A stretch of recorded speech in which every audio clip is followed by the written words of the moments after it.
Okay, so I'm going to talk to you about grace. I know everybody knows about grace. मुझे पता है कि सब लोग को grace के बारे में पता है. I know everybody knows grace, but still today I want to talk to you about grace. बताना चाहती हूँ अनुग्रह के बारे में. What is grace? अनुग्रह क्या है? Grace, God's grace is a free gift. और ये प्रभु का जो अनुग्रह है ये आपको मुफ्त में दिया गया है. It is said in the Bible. If you read the dictionary, it is said undeserved, unmerited favor given by the Lord. और ये अनुग्रह का शब्द ऐसे दर्शाया गया है जैसे कि इसके हम योग्य नहीं है और इसके हम अयोग्य है, बल्कि इसके योग्य नहीं है, फिर भी प्रभु ने हम पर अनुग्रह किया है. God is not giving you grace because you are qualified. प्रभु हमें अनुग्रह इसलिए नहीं दिया क्योंकि हम इसके योग्य है. Because you are successful in life. क्योंकि हम इस सफलता है इसके लिए अनुग्रह नहीं दिया है. Because you have failures in your life. Because you have failures in your life. आप जब नाकाम हुए इसलिए नहीं. God is giving you a grace because He loves you. प्रभु अनुग्रह इसलिए दिया है क्योंकि वो आपसे प्रेम करता है. Amen. First you have to put that deep down into your heart. आप इसको अपने मन के गहराई में आप बिठा दीजिए. Say Jesus loves me. आप कहिए कि यीशु मुझसे प्रेम Come on, करता है. say to your heart. आप अपने हृदय को से कहिए यीशु मुझसे प्रेम करता है. Jesus loves me. यीशु मुझसे प्रेम करता है. Jesus loves me. यीशु मुझसे प्रेम करता Though है. last night I must have committed some sin, though I must have thought something bad about somebody, though I must have spoken bad about somebody, yet Jesus loves me. अगर मुझसे पिछले हफ्ते में या कल के दिन में मुझसे अगर कुछ गलती हुआ है, पाप हुआ है, फिर भी यीशु मुझसे प्रेम करता है. There was some गड़बड़ in my family. तो तुम्हें में होता है ना, फिर भी उस तुम्हें में अगर sorry, I must have said something by which I must have hurted my partner, my husband, my wife. Still God loves you. अगर हम कुछ भी ऐसे परिवार में अगर एक दूसरे को हमने दुखाया है, पति या पत्नी हो या बच्चे जो भी है, फिर भी प्रभु हमसे प्रेम करता है. Amen. Amen. First thing you have to remember that Jesus loves me. ये पहली बात आपको सोचना है कि यीशु मुझसे प्रेम करता है. So it's the powerful meaning of grace. ये क्या ऐसी सामर्थ्य है जो अनुग्रह के बारे में? You know the dictionary, the biblical dictionary, how it puts it, the main idea of the word grace is divine help, divine means of help or strength. अगर हम देखें बाइबल के डिक्शनरी में ऐसा अनुग्रह के बारे में अनुवाद किया गया है कि अनुग्रह वो है जो हमें ऐसे शक्ति देता है, हमें मदद करता है हमारे उस कमजोरी में. Amen. The dictionary of grace, the powerful dictionary is God's enabling power in our weaknesses. और बाइबल में ये बताती है कि अनुग्रह वो सामर्थी कार्य है जो हमारे कमजोरी में हमें मदद करता है विजय पाने यानी ताकत. Right now in the world what is happening? अगर आप देखेंगे दुनिया में आज इस समय क्या हो रहा है? All election. What is this election talking about? और ये जो आप देखते हैं कि इलेक्शन के बारे में ज्यादा करके प्रचार हो रहा है, क्या है ये? What is election? क्या है? Come on, one word. Election क्या है? One word. एक शब्द में आप कहे Power. सामर्थ. Everybody wants power. सबको सामर्थ. Everybody wants power in that one place by which they think if I get that power I can do so many things. So if you see politics is equal to power. अगर हम देखेंगे राजनीति के बारे में प्रचार हो रहा है, उनको क्यों चाहिए राजनीति में जीतना है? क्योंकि उनको लगता है कि अगर मुझे राजनीति में मैं जीत गया तो मुझे सामर्थ मिलेगा और सामर्थ का मैं अच्छी तरह से उपयोग कर सकता हूं. But praise God, Jesus has already given us that enabling power within us. लेकिन धन्यवाद प्रभु यीशु का जो उसने हमें अनुग्रह के सामर्थ हमें दे दिया है. So grace is nothing but it enables us to do something which we cannot do. अनुग्रह और कोई चीज ऐसी नहीं है, लेकिन अनुग्रह वो है जो हमें मदद करता है हमारे कमजोरियों में. Now don't say that I don't need grace. आप ये मत कहिए कि मुझे अनुग्रह की जरूरत नहीं है. Everybody needs grace. हर एक लोग को अनुग्रह की जरूरत है. You don't say that because I'm highly qualified, I can go to any job and I can do this and I will get money and then I can take care of my family and this and that. No, my dear beloved. Without that grace, you cannot earn money. आप ये ना कहिए कि मुझे अनुग्रह की जरूरत नहीं है या आप अच्छे क्वालिफाइड हो, पढ़े लिखे हो तो मैं कहाँ भी जाऊंगा तो मुझे अच्छे जॉब मिलेगा. नहीं, आपको उसके लिए भी आपको अनुग्रह की जरूरत है. Sometimes you think, अरे मेरे पास तो बुद्धि ज्यादा, Sometimes we think, oh, I have lots of wisdom, and you know, I can twist people's mind, and I can talk with my mouth. I have a sweet tongue, and I can talk with this, and then you know, I can change people and all. My dear beloved, this is all worldly. This cannot happen. It happens only with the grace of God. When the Lord gives you the grace in your wisdom, you can excel in everything that you do. और आप ये ना सोचिए कि आपके पास अच्छी बुद्धि और ज्ञान है, उसके द्वारा आप अच्छे चिकनी चुपड़ी बातें कर कर किसी को आप फंसा सकते हो या किसी को अपने काबू में कर सकते हो। ऐसा आप नहीं कर सकते हो, आपको अनुग्रह की जरूरत है। Amen. Grace is something which you cannot purchase. अनुग्रह वो है जिसको आप खरीद नहीं सकते हो। It is a gift given to you. और ये एक भेंट है जो आपको प्रभु यीशु के द्वारा मिला है। And it all depends on the recipient who receives it. जिन्होंने भी उसने पाया है, the one who receives it is a blessed one. Amen. जिसको ये अनुग्रह मिला है वो व्यक्ति आशीषित व्यक्ति है। Amen. In this fallen world, अगर हम if you see this world, you know, in this world, what do you find? You find only selfishness. अगर आप इस दुनिया में देखें तो क्या है, दुनिया आजकल जी रहे हैं स्वार्थीपना। Lost, fearful. वो लोग खो चुके हैं, उन लोग डर में जी रहे हैं। And all rebellious people all around us. और आप देखेंगे हर एक लोग जो है रिबेलियस हो गए, यानी बगावत करने वाले। बगावत करने वाले। All rebellious people. All rebellious people. If you go anywhere, whether in your office, whether in your homes, whether it is anywhere else in your families, anywhere you see only rebellion, fearful people, and angry people, selfish people. All these things are happening right now in this world because the Word of God says we have come towards the end, and all these things towards the end, you will see a double portion of it. अगर आप देखेंगे दुनिया में सिर्फ लोग selfish यानी डर rebellious में जी रहे हैं, यानी ना सुनने वाली आत्मा जो है सुनते नहीं है, अपना ही करते हैं, इस तरह की दुनिया में हो रहा है। So when you have grace, जब आपके पास अनुग्रह है, so when you receive this grace, जब आप अनुग्रह पाते हो, you can give it to somebody. और आप उस अनुग्रह को आप किसी और को भी दे सकते When हो। you yourself have not received that grace, अगर आपको ये अनुग्रह से आप वंचित हो चुके हो, you cannot give it to the person who is rebellious. तो आप दूसरे व्यक्ति के ऊपर भी आप अनुग्रह नहीं You कर सकते cannot हो, give grace to the person who is all the time angry. और आप उसको अनुग्रह नहीं दे सकते हैं जो हमेशा गुस्सा होता है आप You पर। cannot give grace to the person who is fearful and selfish all the time. और आप उसको अनुग्रह नहीं दे सकते हैं जो डर के और स्वार्थीपन आपके साथ में रहता है, क्योंकि आपको अनुग्रह नहीं मिला है Because तो। grace is the most powerful weapon that every Christian has in their lives. हर एक व्यक्ति जो मसीह व्यक्ति है उनके पास बहुत ही सामर्थी औजार है जो उसका नाम है अनुग्रह।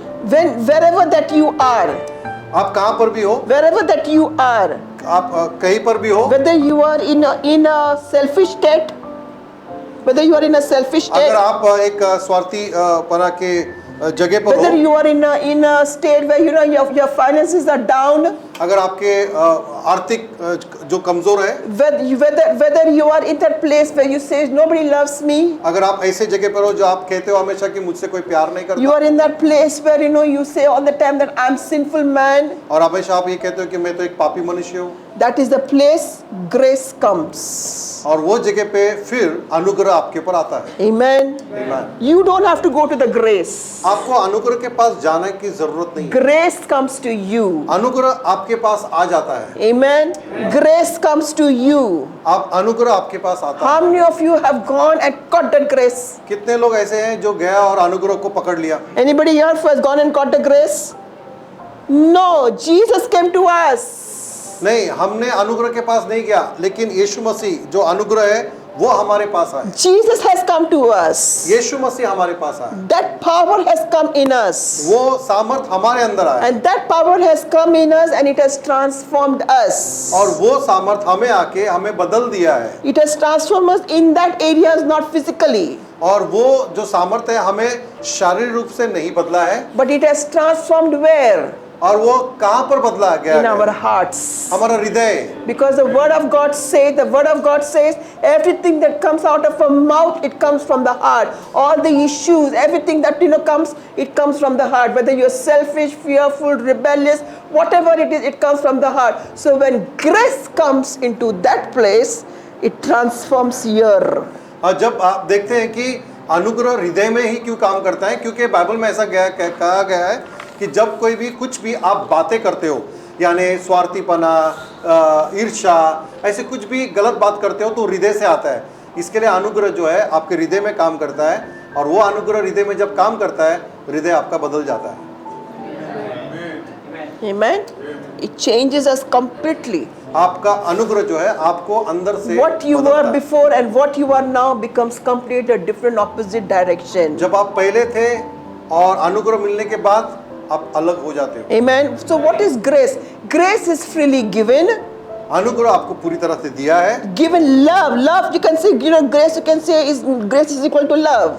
और अनुग्रह जो है उसको आप उसमें आप जोड़ सकते हो जिसको प्यार कहते हैं। Grace is equal to forgiveness. Grace जो है, अनुग्रह जो है क्षमा करता है, Grace is equal to acceptance. और अनुग्रह जो है वो स्वीकार करना. स्वीकार करता है, And it is a help given from the और Lord. अनुग्रह जो है वो आपको मदद करता है प्रभु के अनुसार। Amen. But in the church, most of the time, not I'm talking about this one church, I'm talking about universal church. Grace has been misused word, and people, instead of running towards grace, people are running far away from grace because of misuse of the word grace. और जैसे हम देखेंगे अगर universal church के बारे में, आजकल लोग जो अनुग्रह को बहुत ही गलत शब्दों में उसे जोड़ा जाता है।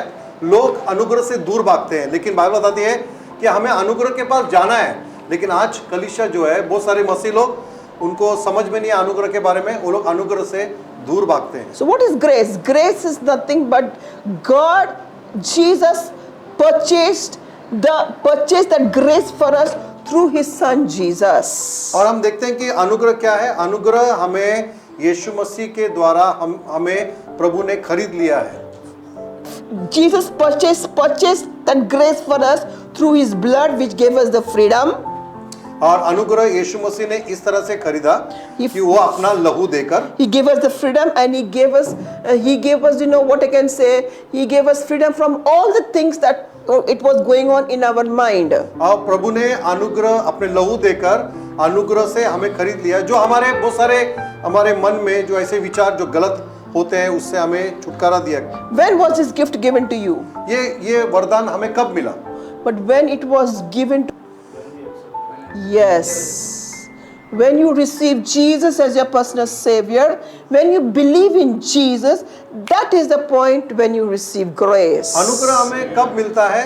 जब हम यीशु मसीह को हमारे व्यक्तिगत रूप से स्वीकार करते हैं। You did not work for it. आपने उसके लिए काम नहीं किया, You did अनुग्रह not पाने के लिए। deserve it. आप उसके योग्यता नहीं अनुग्रह के। वचन the word of God says, when you were sinner, God loved you.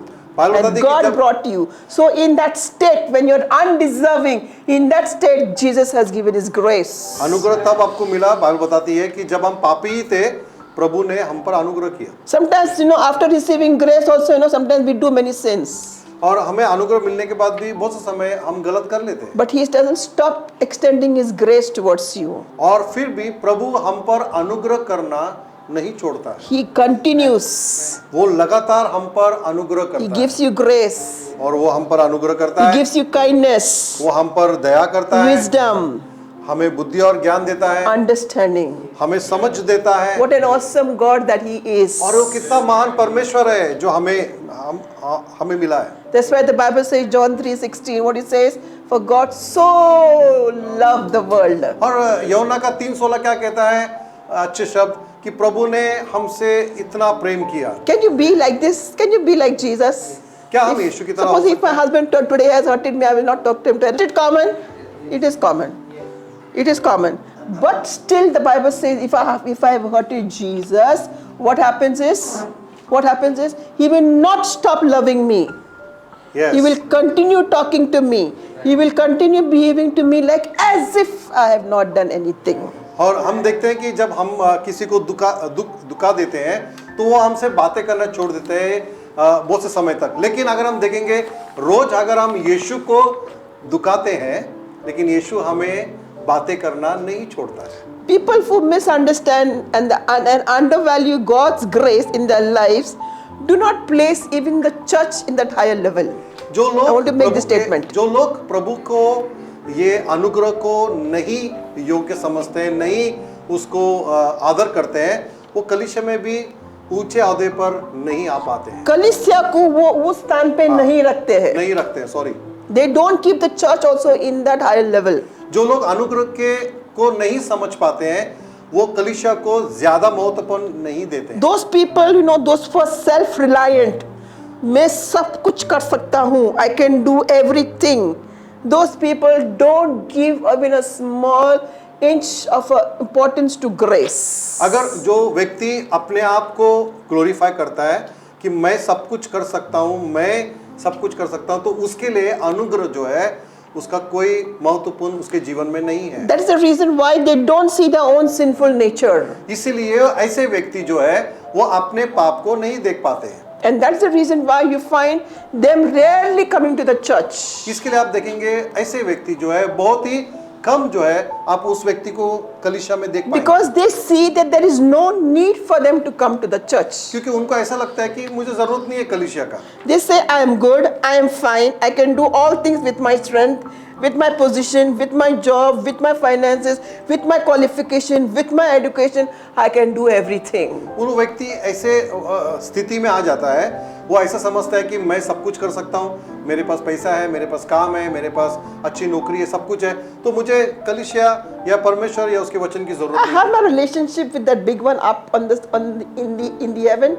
He's good with me. I have not murdered anybody. I have not killed anybody. So my relationship with him is good. I am fine. तो ऐसे वो व्यक्ति उस स्थिति में ऐसे सोचते हैं कि मेरा ऊपर वाला से रिश्ता तो अच्छा है, क्योंकि मैंने किसी का मर्डर नहीं किया, मैंने ऐसा कुछ काम नहीं किया, तो मुझे जरूरत नहीं कलीसिया का, लेकिन मेरा ऊपर वाले से रिश्ता सही है। So these people, they don't accept grace. क्योंकि ये ऐसे व्यक्ति जो है वो अनुग्रह को नहीं पाना चाहते हैं, Because they are already selfish and they are thinking higher about themselves than grace. So then there is no need for them grace. Only when you start depending on God and you say, Lord help me, that is the time when grace comes to us. और ऐसे व्यक्ति जो है जो अपने आप को सबसे ऊपर रखता है, तो वो हमेशा अनुग्रह से वंचित रहता है। लेकिन जो व्यक्ति अनुग्रह को कहता है कि मुझे तेरी जरूरत है, तब अनुग्रह उसके जीवन में काम करता है। What is the result of grace? अनुग्रह का result is What is the परिणाम। What is the result of grace? Tell me. अनुग्रह का परिणाम क्या है? What is the result of grace? क्या है उसका परिणाम जब आपके ऊपर अनुग्रह आता है? Result of grace is when Jesus gave grace to the church. When Jesus gave grace, the result was the church. और जब यीशु मसीह ने अनुग्रह दिया, उसका परिणाम कलीसिया हो। Now you say, how is it? आप बोलेंगे कैसे? When Jesus came with grace and truth, जब यीशु मसीह अनुग्रह और सच्चाई से आया, the church was born.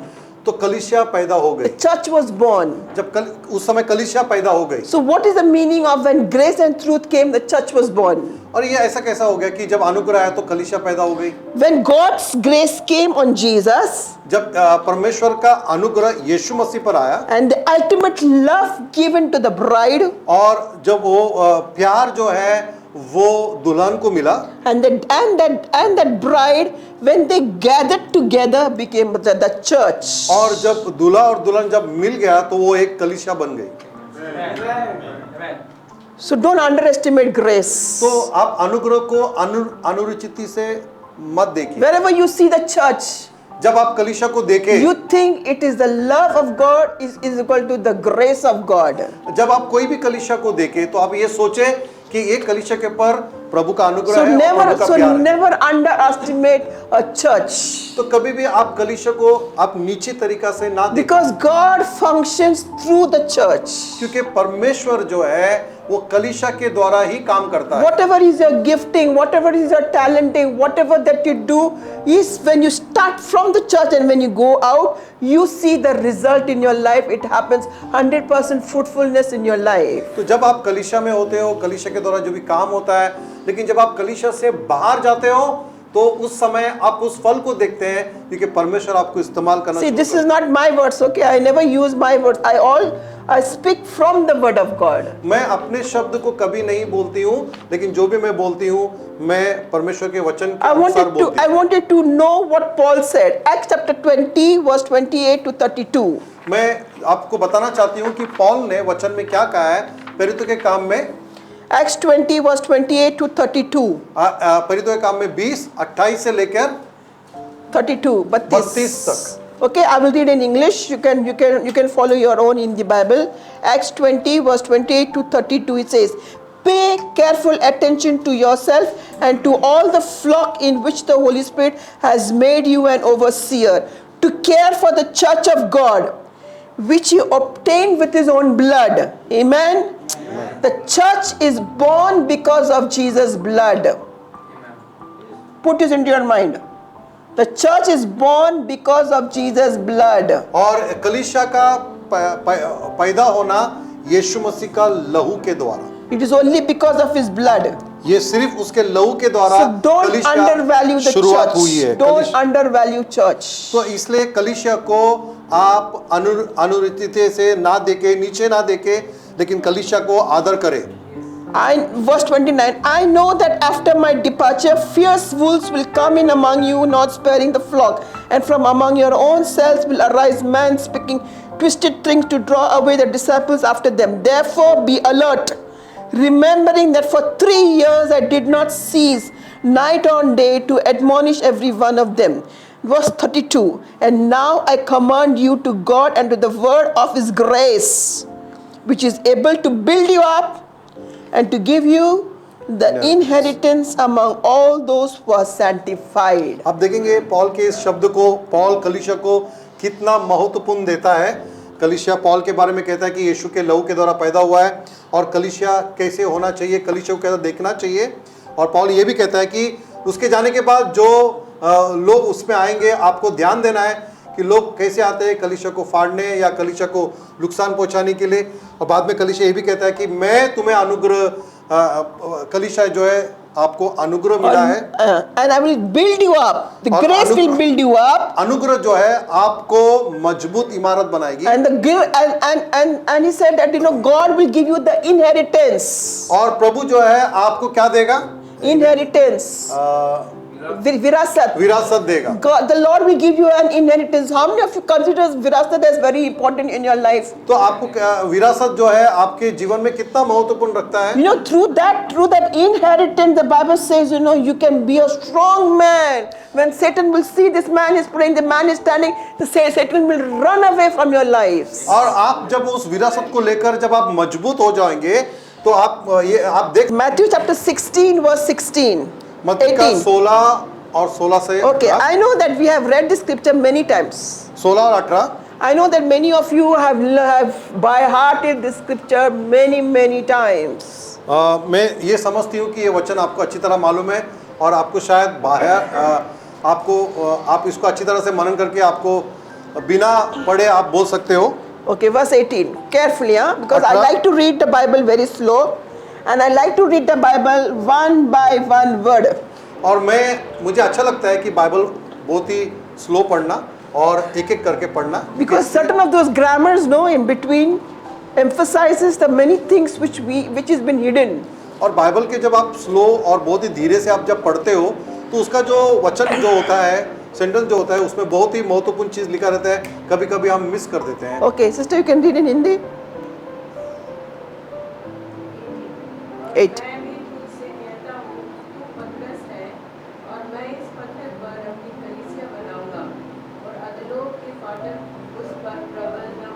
Okay, the English version says, "And I tell you that you are Peter, and on this rock I will build my church." कि उसने शब्द कहा तू पत्थर है, रॉक है, और तुझ पर मैं, और यीशु मसीह ने कहा कि मैं अपना कलीसिया बनाऊंगा. My church. मैं अपना कलीसिया बनाऊंगा. Underline that word, my church. और आप इसको उस पे लाइन आपने मार्क कर दीजिए. Whose church is this? ये किसका कलीसिया है? Muscat Darset on the upper room. Whose church is this? ये जो अपर रूम चर्च है किसका है? Pastor का है? You are coming here for pastor? You are coming for who? Jesus church. Sometimes when you get angry, when you don't feel like coming to the church, when you say, oh मेरे को उसका face देखने का, उसका face देखने का, मैं church में नहीं जाऊंगा. किसके लिए आप आते हो? किसके लिए आप आते हो? परमेश्वर के लिए आते हो, तो परमेश्वर के लिए ही आओ. Don't come today आज आनंद नहीं है ना, मैं आज नहीं जाऊंगा क्योंकि आनंद नहीं देगा, आज जोश नहीं है, आज मैं नहीं जाऊंगा क्योंकि जोश नहीं है. Don't do this. Don't do this. Come to the church because this church belongs to him. He said, and on this rock I will build my church. और यीशु मसीह ने कहा पतरस को कि मैं अपना कलीसिया बनाऊंगा. The church built by Christ, the church is built by his grace. कलीसिया उसके अनुग्रह के द्वारा बना गया है, कलीसिया उसके द्वारा बना है. Jesus did not build our church. Jesus did not build our church. यीशु मसीह ने हमारी कलीसिया नहीं बनाई. Jesus did not build the church. यीशु मसीह ने कलीसिया द चर्च कैसा बोला? I'm talking grammar now. Okay, I'm talking grammar. कलीसिया को नहीं बनाया. Jesus did not build the church. कलीसिया. Jesus did not build our church. He built his church. He built his church. It belongs to him. Yeshu I Masih want ने to put this very strong. यीशु मसीह ने कलीसिया नहीं बनाया. यीशु मसीह ने हमारा कलीसिया नहीं बनाया, लेकिन यीशु मसीह ने उसकी कलीसिया बनाई. Amen. It belongs to him. वो कलीसिया, जो कलीसिया है वो उसकी है. The church is valuable because it is his church, and it is valuable because we are all working for him. और ये उसकी कलीसिया है और हम कलीसिया में जो भी काम करते हैं उसके लिए करते हैं. So whatever grace that we have experienced, और जो भी अनुग्रह उसका मिला है हम पर, we are working it out for his church. और वही अनुग्रह को लेकर हम उसकी कलीसिया में काम करते हैं उसके लिए. Amen. No, most of the grace that I have learned is I have not learned by TV, by putting God channel, this channel, National Geographic channel, Nollywood, Bollywood, Hollywood. I have not known grace through all these things. You missed it one, Tollywood. That you know better. Okay, हमें जो हमने इसको ऐसा काम कलीसिया में नहीं करते हैं जो टीवी देखकर, गॉड टीवी देखकर, और इस उसकी तरह मिनिस्ट्री हम नहीं करते हैं. बॉलीवुड, हॉलीवुड ये सब देख के हम नहीं करते हैं, लेकिन हम लोग करते हैं क्योंकि प्रभु का अनुग्रह मिला है, उसके लिए हम करते हैं. After watching every single movie, does anybody learn about grace? In fact, we learn about revenge. You know, if you have noticed the movies right now, it is nothing but revenge. इसने murder किया तो वो find out करके sometimes on Fridays, you know, we spend our time only for Fridays seeing certain Netflix movies. In that, what we see is nothing but only murder, crime, we say suspense, revenge. इसने उसको मारा तो मैं भी उसको मारूंगा. Is this grace? Come on, speak to me. No. So these are all these things, you know, fighting and all these things. Sometimes I get irritated seeing all these things. That's why I like to watch documentaries, you know, which tells about people's lives and how they achieved many things and all, you know. But where do you learn about grace? A lot. You learn grace in the church. तो हम देखते हैं कि जो कुछ हम फिल्मों में या ऐसे हम सीरियल्स हम देखते हैं, तो उसमें आप देखोगे कि सिर्फ रिवेंज के बारे में बातें होती है. लेकिन अगर हम अनुग्रह को देखेंगे, उसमें अनुग्रह नहीं दिखाता है. लेकिन अगर हम बाइबल के अनुसार देखेंगे, यीशु मसीह ने सिर्फ अनुग्रह के द्वारा सिखाया है. The more I understand about grace, the more I understand the depth and the width and the height of grace, the more I will learn about Jesus and more I will operate under grace. और हम देखेंगे कि जितना हम अनुग्रह के बारे में समझेंगे, जानेंगे, उसको पहचानेंगे, हम उतना ही यीशु मसीह को जान पाएंगे. So what is the ultimate goal of grace? तो ये आखिर में अनुग्रह के बारे में क्या हम It is nothing but the church. ऐसे और कुछ नहीं, लेकिन कलीसिया. So wherever a church is there, some people, you know, I get very angry when people say, I don't need the church. What is there in the church? Only politics, this and that. Let them do whatever they have to do. God has ordained you, called you to be in the church, you be in the church. कभी कभी हम ऐसे सुनते हैं कि कोई लोग कहता है कि वो कलीसिया तो सही नहीं है, कलीसिया अच्छा नहीं है, वो कलीसिया में सिर्फ पॉलिटिक्स है, ये है. लेकिन हमें वो चीज़ को नहीं देखना है, क्योंकि हमें अगर वो कलीसिया में रखा है तो प्रभु का अनुग्रह है उसकी सेवा करना. The best place that you can be is in the church. You can learn many things in the church. आपको कलीसिया में रखा गया है, आप बहुत कुछ प्रभु के अनुग्रह के द्वारा सीख सकते हैं. I'm talking somebody has hurted you very deeply. मैं उसके बारे में बात करती हूँ. अगर आपको कोई किसी ने बहुत ही गंभीर तरह से दुखाया है, Church is the place where somebody has hurted you very, very deeply. अगर कलीसिया ऐसी जगह है जहां पर आपको कलीसिया में किसी ने बहुत बुरी तरह से दुखा Church is a place where you will learn about grace. और कलीसिया ही है जहां पर आप अनुग्रह के बारे में सीखते हो And church is a place which will help you to come out of that hurt. और कलीसिया ही है जो आपको उस दुख से दर्द से बाहर निकाल सकता है What is church? चर्च क्या है Grace. अनुग्रह So the grace will help you तो to come अनुग्रह out he- of that hurt. When you have been hurted outside, it will be very easy for you to reach to the lost world because you've already been trained and built up in this church. आप कलीसिया में दुख पाते हो और कलीसिया के अंदर ही अनुग्रह है जो आपको उससे बाहर निकाल सकते हैं और निकालता है तो इससे आपको आसान हो जाता है जब आप बाहर जाते हो जो लोग टूटे हुए हैं दुख में हैं आपके अंदर वो अनुग्रह है आप उसको आसान तरीका से छुटकारा दे सकते So when you live your life in the church, हैं जब आपके जीवन आप कलीसिया में जीते हो it becomes easy to minister outside. तो आप जो है बाहर की दुनिया में आसान तरीका If से you are in the church, सेवकाई कर सकते हैं if जब आप you are in कलीसिया the में church, serve the Lord 100%. जब आप कलीसिया में हो तो 100% आप उसकी यीशु की सेवकाई Serve करते the हैं church, give to the church, sacrifice for the church, forgive those who offend you in the church first. आप कलीसिया में सेवा करें कलीसिया को आशीष करें लोगों को आशीष करें और जो आपको कलीसिया के अंदर दुखाया है पहला उसको क्षमा करें Teach somebody in the church. हाँ?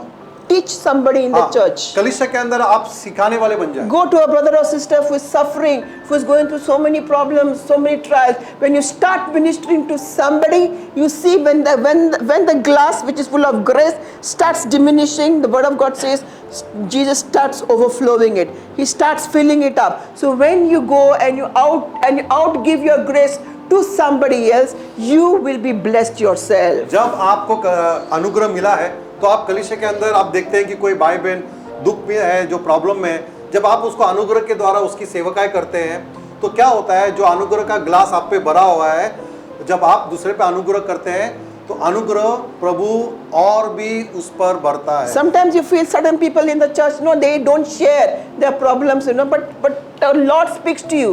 So what you do? You don't ask a person. Maybe the person is not comfortable in sharing their personal woes. So what you do is just take hold person's hand and say, Sister, brother, can I pray for you? When you start praying, grace will minister to that person. आपको ऐसा लगता है कि कभी-कभी कलीसिया के जो लोग हैं कभी आपको शेयर नहीं कर पाते हैं उनके अंदर की दुख समस्या प्रॉब्लम अगर आप सेंस करते हो कि उनके अंदर वो प्रॉब्लम है तो आप पूछे नहीं लेकिन हाथ पकड़ के आप उनके लिए प्रे कर सकते हैं प्रभु काम करेगा Okay, so what is grace? तो अनुग्रह क्या है Grace is something which God has given you. अनुग्रह वो है जो प्रभु ने आपको दिया गया है Freely He has given you. मुफ्त में आपको दिया है You give freely to somebody else. तो आप भी जो अनुग्रह है दूसरे को मुफ्त में आप दे Today I want to talk to somebody. आज मैं किसी से बात करना चाहता Today, हूँ if you have not ministered grace to somebody who has hurted you very badly, अगर आपको जिसने दुखाया है अगर आप उसके पर अनुग्रह नहीं कर पाते हो आप एक कदम ले ले अनुग्रह का उसके तरफ वो you व्यक्ति take की that तरफ, one step towards that person. आप उस व्यक्ति की तरफ आपका अंदर जो अनुग्रह है आप पहला कदम उसको क्षमा करें Not because you'll become Mahan or become this and all, but when you take that one step towards that person, जब आप एक कदम उठाते हैं तो ये समझ के ना ले कि आप बहुत महान काम कर रहे हो and when you लेकिन आप start एक कदम- forgiving him लेकिन जब आप उससे क्षमा करते हो or her, और him or her, so what happens is when you start forgiving that person, you are coming out of guilt, you are coming out of condemnation, and you may give an opportunity for that person to come to grace. और जब आप उस व्यक्ति को जब आप क्षमा करते हो तो आप जो है खुद उस गिल्ट से उस बोझ से आप बाहर आ जाते हो और आप पर अनुग्रह होने के लिए प्रभु का आप मदद करते हो और आप उस व्यक्ति को भी मौका देते व्यक्ति हो को भी मौका देते to हो। receive Jesus as a personal savior and to come under grace. और आप उस व्यक्ति को भी मौका देते हो कि वो भी यीशु के करीब आए यीशु को स्वीकार करे Amen. So when we partake of the bread and the wine, जब हम प्रभु भोज में आज हम भाग ले the Bible says it is a remembrance. और बाइबल बताती है कि ये इसे एक स्मरण करना है याद करना है We have to remember of what Jesus did on that cross. हमें याद करना है कि यीशु मसीह ने क्रूस पर क्या किया What did he do on that cross? उसने क्रूस पर क्या किया He had to shed that blood. उसको लहू बहाना था The soldier had to had the side pierced. और वो सोल्जर को जो था सैनिक उसको फसली पर भाला मारना ही Because the word of God says the blood and water when it started to come, that was a sign when the church was born. और जब यीशु के फसली से पानी और लहू साथ में निकला, तब बाइबल बताती है कि कलीसिया का पैदा होना जरूर। The world will celebrate Good Friday next Friday. और नेक्स्ट फ्राइडे, Yes. दुनिया जो है वो गुड फ्राइडे Next Friday को मनाएगा. नेक्स्ट फ्राइडे को मनाएगा वो। लेकिन हम लोग के लिए but for us every day is good. तो लेकिन हम मसीह लोगों के लिए जो है, दुनिया जो है आने वाले शुक्रवार को गुड फ्राइडे बोलेगा, लेकिन मसीह लोग जो है उनके लिए For शुक्रवार us हर दिन अच्छा ही है। every day we have to remember what Jesus has done on that cross. तो हमें जो है हर समय अनुग्रह हमारे जीवन में आता है, Grace is the thing which sustains us. और अनुग्रह जो है हमें सस्टेन बढ़ाता है. बढ़ाता है। You know, within our strength we make many mistakes. हमारे जीवन से हम बहुत सारे गलतियां कर लेते हैं। Within our capacity, you know, we are a filthy rags. हम देखेंगे सराउंडिंग में हम जैसे एक फटे हुए चिंदी के समान है। We are good for nothing, you can say. मतलब we are nothing, we are not worth at all. हम उस भलाई के लिए है ही नहीं। हम अगर अपने आप को देखेंगे तो हम अपने आप को देखकर हमें घिन आएगी। But you know, if Satan has to see us today, अगर शैतान जो है अगर हमें आज देखता he है, will not see that filthy rags within us. वो हमारे अंदर उस बुराई को नहीं देख पाएंगे। Amen. आमीन। He will not see that filthy rags. वो हमारे अंदर बुराई को नहीं देख पाएगा। What will he see? वो क्या देखेगा? He will see the covering of grace upon our lives. वो शैतान क्या देखता है आज? बुराई को नहीं, लेकिन वो देखता है कि प्रभु यीशु का अनुग्रह हम पर है। प्रभु का ग्रेस का कवच हमारे ऊपर है। हमारे ऊपर है। Amen. So you know when you feel guilty, condemned, you know this is the place where you can take this, and you can say, Lord, when I'm taking this, I'm remembering. Once upon a time I was a wretched fool. Okay, we can just close our eyes and you can look towards your cup, remembering all that Jesus has done for us on the cross. I got that. Okay, once upon a time the Bible says that we were sinners. Bible बताती है कि एक समय में हम लोग पापी थे। So when you are partaking of this, जब आप इसका भाग लेते हो, you know you are not doing something, you know, by which you can say it's a ritual. आप इसको ऐसे नहीं सोचे एक रिचुअल की तरह, But जैसे this हमें, has the most significant thing in our lives. लेकिन ये जो कप और जो रोटी है, इसका बहुत ही महत्वपूर्ण बातें हैं। Remember, if Jesus had not given his life, if the blood was not shed on the cross, then we would have still been that filthy rags. अगर सोचे, अगर प्रभु आज क्रूस पर नहीं मरता, अपना लहू नहीं बहाता, तो हमारा दुर्दशा क्या होती? We would not have had the freedom. हमें स्वतंत्र नहीं होता। We would not have, you know, enough things in our.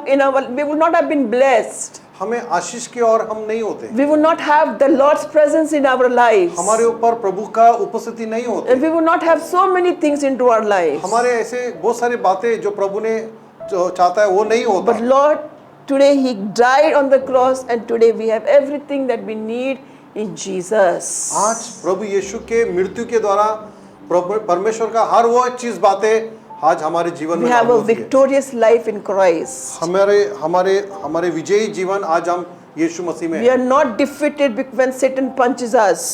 हम नाकाम नहीं हो गए, हमें शैतान हमें पंच नहीं मार सकते हैं।